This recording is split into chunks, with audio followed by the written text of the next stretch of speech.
Andrew Clennell joins me, our political editor here at the desk.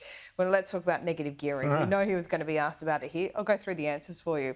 I've seen those reports. We value the public service. What we're doing is the legislation we have before the Senate. Treasury do a range of proposals. Yeah.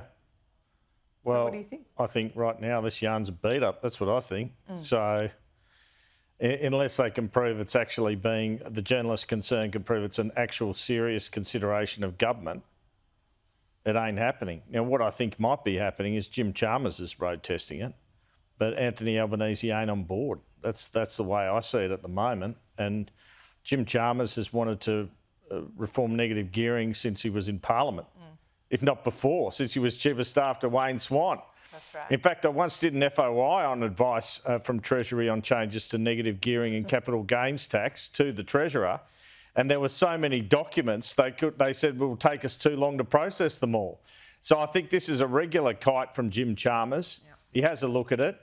And, you know, maybe eventually you'll win the day, but we're so far from that at the moment, it's not funny. They need to do something bold. The only way you could get away with this is if you did it on multiple properties, which I think makes sense. We're talking about people who have 20 properties. But it doesn't raise enough. That's right. And then you have to hypothecate the money back to the taxpayer through tax cuts or some other tax measure. The difficulty for these guys is they want to keep going to spending, and that fuels inflation. And, you know, they don't want to do tax cuts at the higher end, yet they want to take money off the higher. I mean, people negatively gear now because tax is so high at the higher end. So, look, I don't think there's enough fuel in this yarn at the moment. And I don't think it's being seriously looked at the moment. But I'm not ruling out that towards the election it's something they'll consider because they need something bold. Yeah. But they need to show the benefit in it other than a tax and spend strategy. Because a tax and spend strategy is not going to win this election. Now, we know they're looking for money for a bigger childcare subsidy. Sure. We know they're going to do that. That will be popular.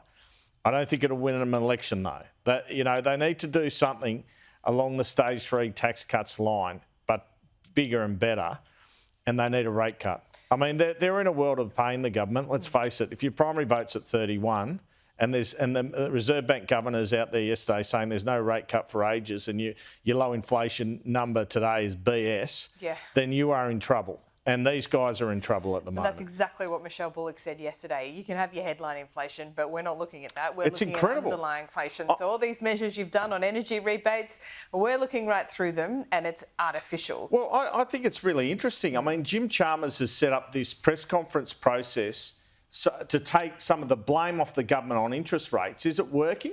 Nope. No, it's not working because the governor gets up every time and says there's too much government spending. So it's backfiring.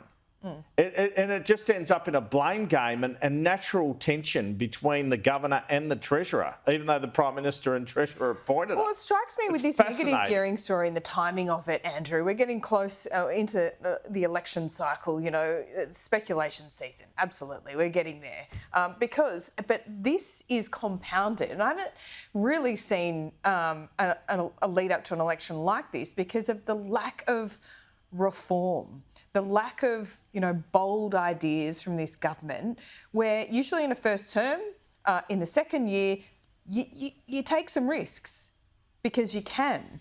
This government has not taken any risks in the middle of a cost of living crisis where housing is central. Well, you can't if you don't have a margin. They don't have a margin. So we're talking about Tony Abbott, took some risks, had about 85, 90 seats. Kevin Rudd had about 83, 85 seats, so went the mining tax. Yep. These guys only have 78 seats, and they're sliding backwards in the polls. So that's basically the reason for that. But there has to come a time where you have to say, oh, well, victory or death. A little bit. Yeah, what's the point of view? And I think that's where Jim Chalmers is at, but the Prime Minister isn't, to be honest with you. I think Jim Chalmers wants to reform negative gearing, always has, always will, but realises it's politically very difficult. Now, when in opposition, as I revealed on air this morning, Chalmers came to the leadership team with a proposal on stage 3 tax cuts to split it into 3, the coalition proposal. A third he wanted for tax cuts at the lower end, or tax cuts generally. A third he wanted for consolidated revenue, and a third he wanted for spending on policies, and he was rebuffed. So we know even before the stage 3 tax cut changes, Jim Chalmers again flew a kite, and that kite involved taking the stage 3 tax cuts and putting them in consolidated revenue, which anyone would call political madness, by the way.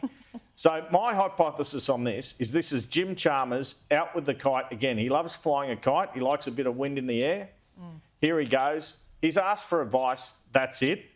The PM at the moment, at least, ain't backing it. He'd need to be convinced, as would the cabinet, that it would work electorally. Well, that it he would be was saleable. eventually convinced on stage 3 tax cuts, though. So That's absolutely right. But it's fertile ground there. Ah, yeah. Okay, he floats all sorts of things. Like they wouldn't even, I reckon he's been floating this for 3 years, to be honest. Yeah, okay, fair enough. And you're right, under Wayne Swan too. Let me just quickly want to ask you about the Coles and Woolies thing, because, Anthony Albanese is loving talking about this at the moment. A little bit rich, though, I got to say. We're doing something about supermarket reform and the duopoly. No, you're not. You sat on that report, and he even said we've got an exposure draft. I mean, that's not action. He also criticised the previous government for having a voluntary code of conduct.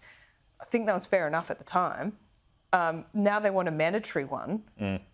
They're chasing Nationals policy. The Nationals and the Coalition are way ahead on this. Craig Emerson recommended it. I mean, they're just responding to the Emerson the report review. was ages ago. Yeah. What are they doing? So they were always going to do it. They just took a while to get to it. I don't think it means a damn thing, this issue, to be honest with you. The only thing that means anything at the moment is a rate cut and inflation coming down. And you can get out for as many Coles and Woolies press conferences as you want. It ain't going to shift a vote until they see rates cut.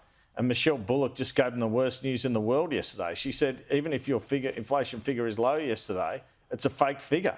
I thought it was extraordinary, the RBA statement and the comments by Michelle Bullock. I mean, Michelle Bullock and Jim Chalmers had breakfast for an hour in Sydney last Wednesday, and this is what we get out of it?